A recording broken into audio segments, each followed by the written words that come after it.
The revolt was actually a product of character and policies of colonial rule. ये जो विद्रोह हुआ था ये क्यों हुआ था? क्योंकि चरित्र और नीतियां उपनिवेशी शासन की बहुत ही दमनकारी थी, बहुत ही रिसेंटमेंट, नाराजगी का कारण बन रही थी भारतीयों में। इस कारण से यह रिवोल्ट हुआ था, क्योंकि आदमी में गुस्सा जमा हो रहा था।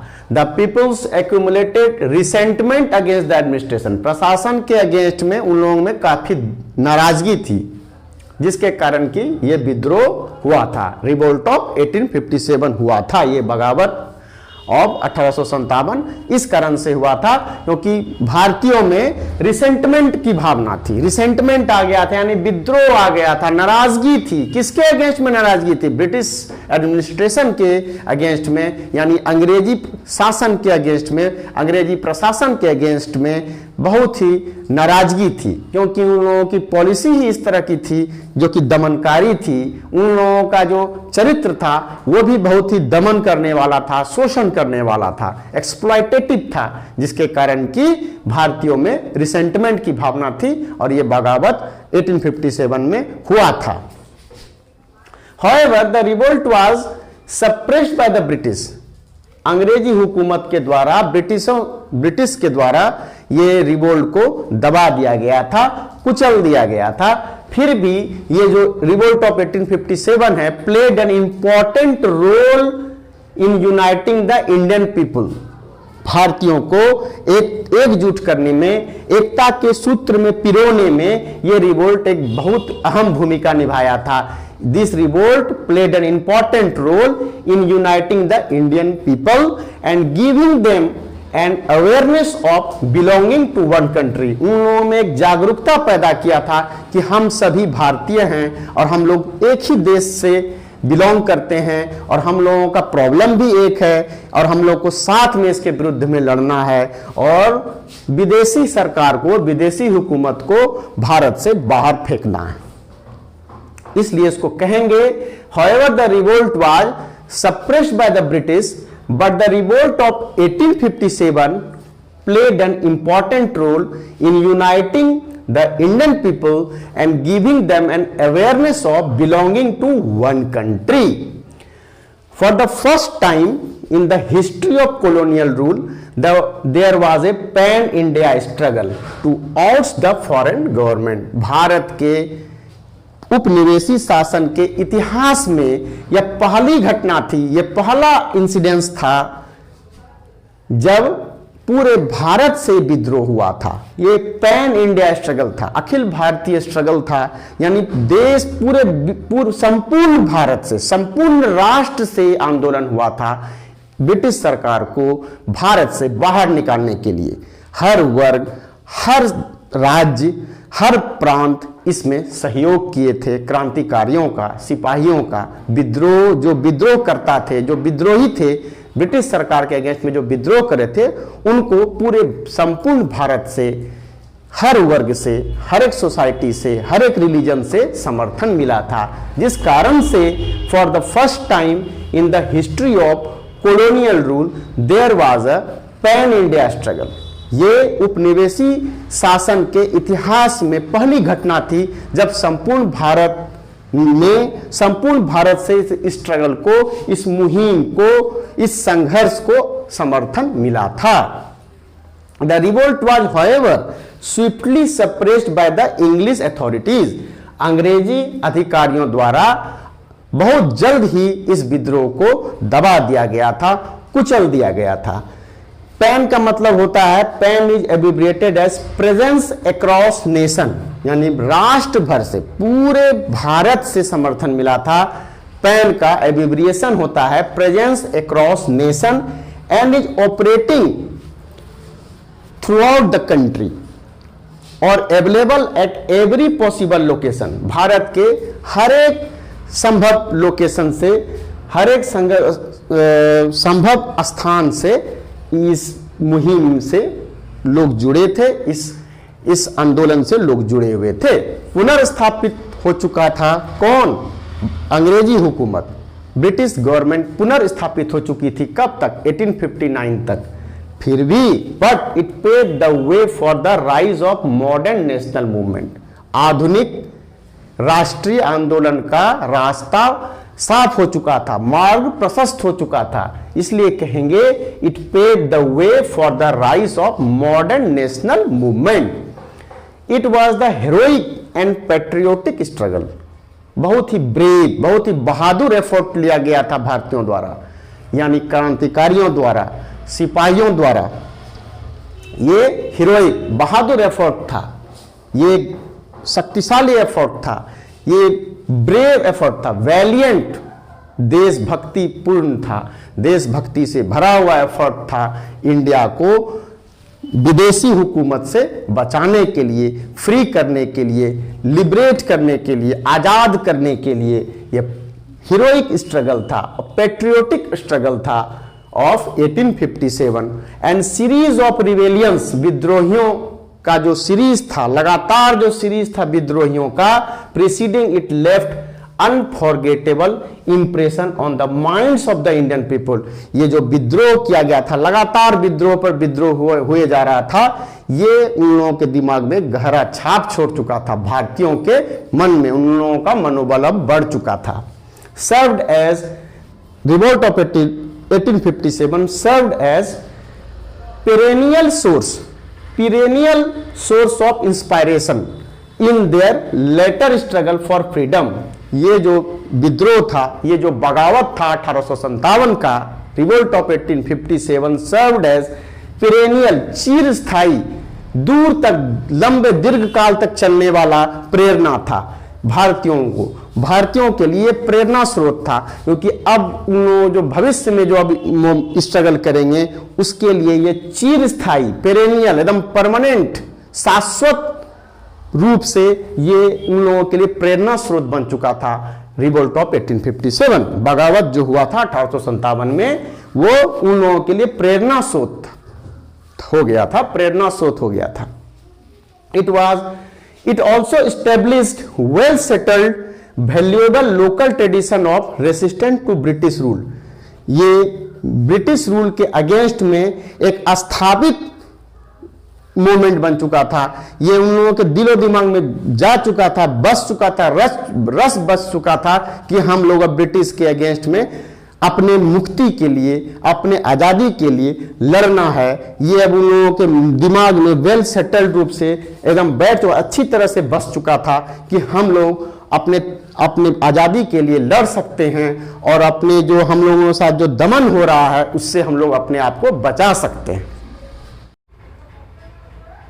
After the battle of Plassey का जो युद्ध हुआ था 1757 में, उसके बाद British led the first step toward getting power in northern India. Northern मतलब उत्तर भारत की तरफ जो पावर अपना बढ़ाने के लिए वो लोग पहला कदम बढ़ाया था, वो बैटल ऑफ प्लेसी के बाद बढ़ाया था, जो 1757 में हुआ था। बैटल ऑफ प्लेसी 1757 के बाद, हम पहले वीडियो में भी ये बताए थे। तो इंपॉर्टेंट सेंटर्स यानी महत्वपूर्ण केंद्र 1857 के विद्रोह का या रिवोल्ट का कौन कौन था? मेरठ, दिल्ली, ग्वालियर, बरेली, लखनऊ, कानपुर, झांसी, ये उत्तर भारत ही है। तो बैटल ऑफ प्लेसी जो 1757 में हुआ था, 1757 में हुआ था, उसके बाद ब्रिटिश का पहला कदम पावर लेने के लिए, पावर बढ़ाने के लिए, अपना क्षेत्राधिकार को बढ़ाने के लिए बैटल ऑफ प्लेसी के बाद पहला कदम बढ़ाया गया था ब्रिटिश सरकार का, to get power, to attain power, to capture power of northern India, यानी उत्तर भारत की तरफ पहला कदम बैटल ऑफ प्लेसी के बाद ब्रिटिश सरकार ने बढ़ाया था। तो केंद्र कौन कौन था? यानी स्टॉर्म यानी तूफानी केंद्र जो विद्रोह का, बगावत का था, वो ऑलमोस्ट नॉर्दर्न इंडिया में ही था, यानी उत्तर भारत के तरफ ही था। यानी उत्तर भारत की तरफ मेरठ से विद्रोह शुरू हुआ था, स्टार्ट हुआ था। तो the revolt began at Meerut, the revolt began at Meerut on 10 मई 1857, 10 मई 1857 में ये विद्रोह स्टार्ट हुआ था, यानी आरंभ हुआ था, शुरू हुआ था। मेरठ में 10 मई 1857 में ये विद्रोह स्टार्ट हुआ था और ये जल्दी ही फैल गया। कहां कहां फैल गया? Soon embraced vast area of Punjab, Punjab की तरफ भी फैल गया। इन द नॉर्थ, उत्तर, and in the Narmada in the south, Narmada river south की तरफ बहती है तो साउथ में भी फैल गया। बिहार ईस्ट में है, वहां भी फैला। और राजपूताना जो वेस्ट में है, यानी कि जो वेस्ट में पश्चिम की तरफ है, वो वहां फैला। और लास्ट में बताएंगे उसके बारे में। तो मेरठ से स्टार्ट हुआ। कब स्टार्ट हुआ? 1857, 10 मई 1857 में मेरठ से ये बगावत, ये विद्रोह स्टार्ट हुआ था। ये मेरठ उत्तर प्रदेश में एक शहर है। मेरठ उत्तर प्रदेश का एक सिटी है जो कि 58 किलोमीटर फ्रॉम दिल्ली, दिल्ली से 58 किलोमीटर की दूरी पर है। ये मेरठ उत्तर भारत में है। प्लेसी का जो युद्ध हुआ था 1757 में, उसके बाद जो ब्रिटिश अपना स्टेप बढ़ाया था पावर को कैप्चर करने के लिए, तो नॉर्दर्न इंडिया की तरफ ही ब्रिटिश अपने पावर को एक्सटेंड करने की तरफ आगे बढ़ा था। तो उसके लिए मेरठ से विद्रोह शुरू हुआ था। यानी important centres of revolt of 1857 was Meerut, Delhi, Lucknow, Bareilly, Kanpur, Jhansi, Gwalior, ये था। अब रोको। दिल्ली से इस विद्रोह का नेतृत्व किसने किया था? लीडरशिप किन्होंने निभाया था? बहादुर शाह, एक मुगल, जो उस समय के मुगल एम्परर थे, वृद्ध हो चुके थे, बूढ़े हो चुके थे, लेकिन ये सिंबॉलिक लीडरशिप थे, ये सिर्फ चिन्ह के लिए, दिखाने के लिए, मुखौटा थे। कौन? बहादुर शाह जफर, जो मुगल एम्परर थे, मुगल राजा थे, उन्होंने दिल्ली से नेतृत्व किया था। लेकिन जो रियल कमांड था, जो एक्चुअल में कमांड था, वो जनरल बख्त खान के हाथ में था। जनरल बख्त खान के हाथ में लीडरशिप था। इस विद्रोह का नेतृत्व जनरल बख्त खान ने ओरिजिनली में, सही मायने में, वास्तव में जनरल बख्त खान ने दिल्ली का विद्रोह, दिल्ली में विद्रोह का नेतृत्व किया था, लीडरशिप निभाया था। लेकिन मुखौटा कौन थे? सिंबॉलिक लीडरशिप बहादुर शाह जफर, जो मुगल एम्परर थे, उन्होंने किया था, उन्होंने लीडरशिप निभाया था, उन्होंने इस विद्रोह का नेतृत्व किया था दिल्ली से। बैटल ऑफ प्लेसी कब हुआ था? 1757 में, 1757 में। उसके बाद ब्रिटिश अपने पावर को बढ़ाने के लिए आगे बढ़ा था। किस तरफ? नॉर्दर्न इंडिया की तरफ। तो British led the first step towards getting power in northern India, यानी उत्तर भारत के तरफ अपना ब्रिटिश अपने पावर को बढ़ाने के लिए, अपने क्षेत्राधिकार को बढ़ाने के लिए आगे बढ़ी थी। बैटल ऑफ प्लेसी 1757 के बाद। तो नॉर्थ इंडिया का जो पॉइंट था, जो सेंटर्स था, महत्वपूर्ण केंद्र था विद्रोह का, 1857 के विद्रोह का, वो कौन सा था? तो मेरठ था, जहां से विद्रोह स्टार्ट हुआ। मेरठ कहां है? उत्तर प्रदेश में है। ये एक उत्तर प्रदेश का एक शहर है, सिटी है, जो रिवोल्ट बिगेन एट मेरठ, जो कि दिल्ली से 58 किलोमीटर की दूरी पर है। यहीं से विद्रोह 10 मई 1857 में स्टार्ट हुआ था। मेरठ से स्टार्ट हुआ था 10 मई 1857 में ये विद्रोह। तो बोलेंगे the revolt began at Meerut 58 kilometre from Delhi on 10 मई 1857। 10 मई 1857 में मेरठ से ये बगावत स्टार्ट हुआ था और ये जल्द ही बहुत बड़े एरिया में फैल गया था। कहां कहां फैला था? दिल्ली, मेरठ के बाद दिल्ली, बरेली, लखनऊ, कानपुर, झांसी, ग्वालियर, इस तरह से सारे उत्तर भारत की तरफ ये विद्रोह, यह बगावत फैल गया था। Embraced, soon embraced the large vast area of Punjab. Punjab राज्य के भी बहुत बड़े एरिया में ये फैल गया था। पंजाब कहाँ है? उत्तर की तरफ, नॉर्थ की तरफ जो है। भारत का नक्शा को देखिए, भारत के मैप को देखिए, उत्तर की तरफ, नॉर्थ की तरफ पंजाब में भी फैल गया था। मेरठ से स्टार्ट हुआ था 10 मई 1857 में, मेरठ से। मेरठ उत्तर प्रदेश का एक शहर है। मेरठ से 10 मई 1857 में ये विद्रोह स्टार्ट हुआ था, पंजाब में फैल गया था। नर्मदा इन द साउथ, दक्षिण की तरफ, नर्मदा की तरफ, नर्मदा नदी की तरफ भी फैल गया था। बिहार इन द ईस्ट, पूरब में बिहार है, उधर भी फैल गया था। और राजपूताना इन द वेस्ट, पश्चिम की तरफ भी ये फैल गया था जल्द ही। ऑलमोस्ट नॉर्दर्न इंडिया की तरफ ये ज्यादा फैला था। जिसका इंपॉर्टेंट केंद्र, जो विद्रोह का इंपॉर्टेंट केंद्र है, ये है मेरठ, दिल्ली, बरेली, कानपुर, लखनऊ, झांसी, ग्वालियर। मेरठ, दिल्ली, बरेली, लखनऊ, कानपुर, झांसी, ग्वालियर।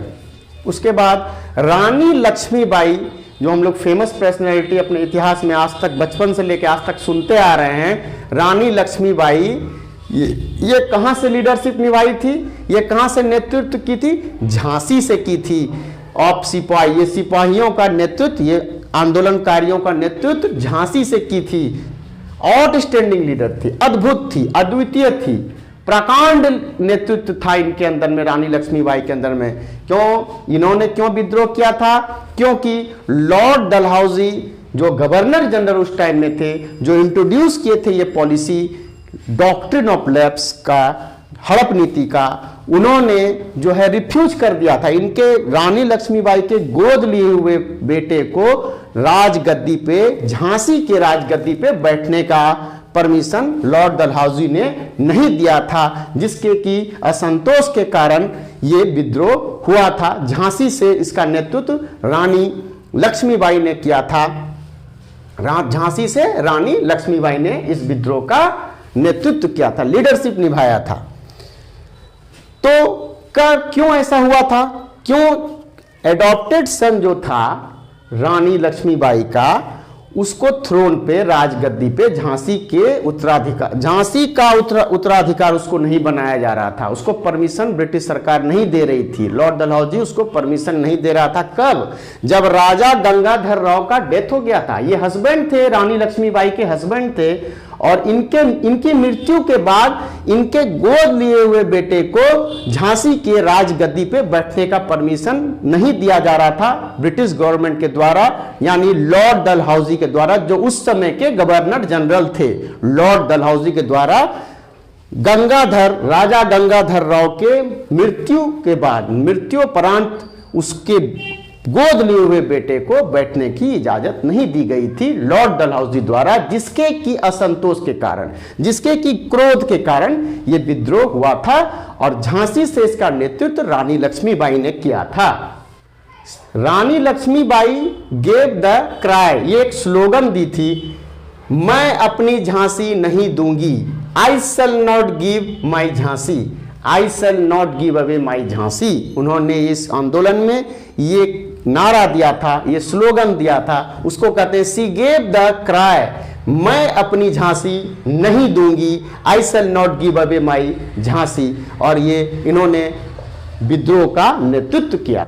दिल्ली से इस विद्रोह का नेतृत्व किसने किया था? लीडरशिप किन्होंने निभाया था? बहादुर शाह, एक मुगल, जो उस समय के मुगल एम्परर थे, वृद्ध हो चुके थे, बूढ़े हो चुके थे, लेकिन ये सिंबॉलिक लीडरशिप थे, ये सिर्फ चिन्ह के लिए, दिखाने के लिए, मुखौटा थे। कौन? बहादुर शाह जफर, जो मुगल एम्परर थे, मुगल राजा थे, उन्होंने दिल्ली से नेतृत्व किया था। लेकिन जो रियल कमांड था, जो एक्चुअल में कमांड था, वो जनरल बख्त खान के हाथ में था।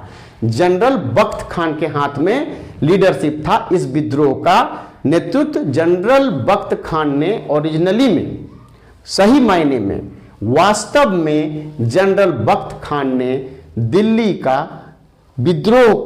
में विद्रोह का नेतृत्व किया था, लीडरशिप निभाया था। लेकिन मुखौटा कौन थे? सिंबॉलिक लीडरशिप बहादुर शाह जफर, जो मुगल एम्परर थे, उन्होंने किया था, उन्होंने लीडरशिप निभाया था, उन्होंने इस विद्रोह का नेतृत्व किया था दिल्ली से।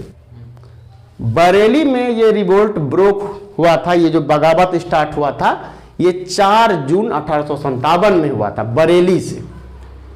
उसके बाद Bareilly the commands of the revolt was in the hands of Khan Bahadur. Bareilly में जो विद्रोह हुआ था उसका नेतृत्व किसने किया था? खान बहादुर ने किया था। कानपुर में जो विद्रोह हुआ था वो स्टार्ट हुआ था जून 27, 1857। 27 जून 1857 में कानपुर से ये विद्रोह स्टार्ट हुआ था। कानपुर में ये विद्रोह स्टार्ट कब हुआ था? जून 27, 1857। कानपुर से नेतृत्व किन्होंने किया था? नाना साहेब ने। Nana Sahib led the leadership, led the revolt from Kanpur. Nana Sahib Kanpur. Lucknow से विद्रोह का नेतृत्व किसने किया था? ये जो विद्रोह बगावत हुआ था, लखनऊ से बेगम हजरत महल ने विद्रोह का नेतृत्व किया था। लखनऊ बेगम Hazrat Mahal took over the regions at Lucknow. Lucknow से विद्रोह का नेतृत्व किया था बेगम हजरत महल ने। See the leadership, the revolt was led by Begum Hazrat Mahal from Lucknow. In Bihar the revolt was led by Kunwar Singh. Kunwar Singh को हम लोग पॉपुलरली क्या जानते हैं? हम लोग प्रसिद्ध हैं, वो वीर कुंवर सिंह बोलते हैं। द जमींदार ऑफ जगदीशपुर, ये जगदीशपुर के जमींदार थे और वृद्ध हो चुके थे, बूढ़े हो चुके थे, 70 प्लस थे, 70 प्लस एज के थे वो। 70 प्लस के आयु में उन्होंने आंदोलनकारियों का समर्थन किया था। He nursed a grudge against the British who deprived him of his state. उनकी भू संपत्ति, रियासत से उनको वंचित कर दिया गया था ब्रिटिश के द्वारा, और उनकी संपदा से उनको वंचित कर दिया गया था। इसीलिए उनको ब्रिटिश के प्रति आक्रोश था, रिसेंटमेंट की भावना थी, गुस्सा था, जिसके चलते कि वो उन्होंने आंदोलनकारियों का समर्थन किया था, साथ दिया था और नेतृत्व भी किया था बिहार से। हम लोग कहेंगे in Bihar the revolt was led by Kunwar Singh, the zamindar of Jagdishpur. Kunwar Singh जो थे वो जगदीशपुर के जमींदार थे। वो बहुत ही वृद्ध हो चुके थे जब उन्होंने इस बगावत में अपना समर्थन दिया था 1857 में, 1857 में। वो वृद्ध हो चुके थे, वो 70 प्लस के एज के थे, 70 प्लस आयु उनकी हो चुकी थी। और तब उन्होंने आंदोलनकारियों का, सिपाहियों का, क्रांतिकारियों का साथ दिया था, जो रिवोल्ट ऑफ 1857 में भाग लिए हुए थे, पार्टिसिपेट किए थे, उनका इन्होंने बिहार से नेतृत्व किया था। ये इन्होंने बिना किसी प्रॉब्लम के, बिना किसी झिझक के उन्होंने आंदोलनकारियों का साथ दिया था और बिहार से इस बगावत का नेतृत्व किया था। और जब आंदोलनकारी, जब सिपाही, व्हेन सिपाही दे वर रीच्ड आरा, जब सिपाही आरा पहुंच गए थे दानापुर से, तब इन्होंने अपना समर्थन सिपाहियों को दिया था और बिहार से इस रिवोल्ट का, बिहार से इस बगावत का उन्होंने नेतृत्व किया था। किन्होंने? कुंवर सिंह ने, जो जमींदार थे जगदीशपुर के।